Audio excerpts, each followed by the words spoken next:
I want to be great. See, it's greatness I seek, and not the glory. Glory is for the Lord, but greatness, that's for me. Let me help you understand. I have a dream that one day my 4 children will grow up in a nation where they're not judged by the color of their skin, but by the content of their character. Dr. Martin Luther King Jr., a great man by anyone's standards. Steve Jobs said, "I want to ding the universe." A lot of people consider him great. Mahatma Gandhi, Abraham Lincoln, Harriet Tubman, Rosa Parks, William Shakespeare. They were all great too, each in their own way. Now let me tell you a story about greatness you've never heard before. December 1991 in the Pacific Northwest.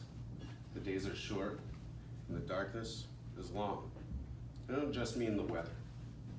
After several months of sleeping on sofas, living room floors, and in the occasional car, a boy and his mother found themselves with little more than the clothing on their backs in a non-profit battered women's shelter. Drugs had stolen their home and what was once a happy family. Drugs continued to plague their joy as the boy watched the few gifts that bore his name under the shelter's tree disappear, one by one, night after night, being traded or sold for whatever high his mother could find. Then mid-morning on that Christmas Eve came a knock at the door. The shelter's caretaker, a firm and strict woman, lit up with a smile as she opened the door to let Santa Claus and a few helpers come inside.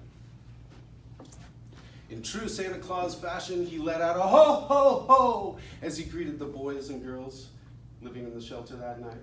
He reached into his giant red sack and he placed some gifts under the tree and he said, "Now be sure to wait until Christmas morning to open these, like all of the other boys and girls." There were no pictures, there was no audience, no accolades for Santa that night, just the memory of the smiles and the hugs and the joy that he brought to those children on that cold Christmas Eve. So that boy went on to be the first person in 3 generations to graduate from high school. The first in who knows how many, if ever, to go to college. He raises a son that he did not father. He cherishes his wife and volunteers on the weekends. Isn't that great? So did you know that Santa and his helpers didn't make or purchase those gifts either? It was a team. It was regular people like you and like me. Some gave a few toys or a few dollars.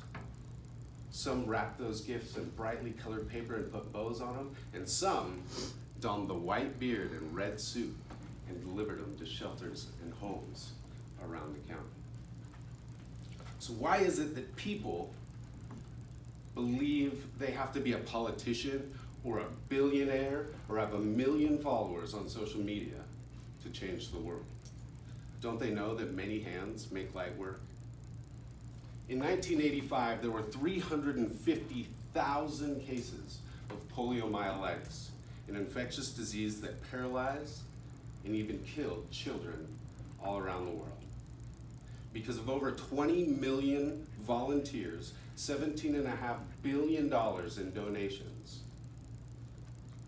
2.5 billion children have been immunized, and polio is 99.9% eradicated from planet Earth, with only 144 cases in 2019. Isn't that great?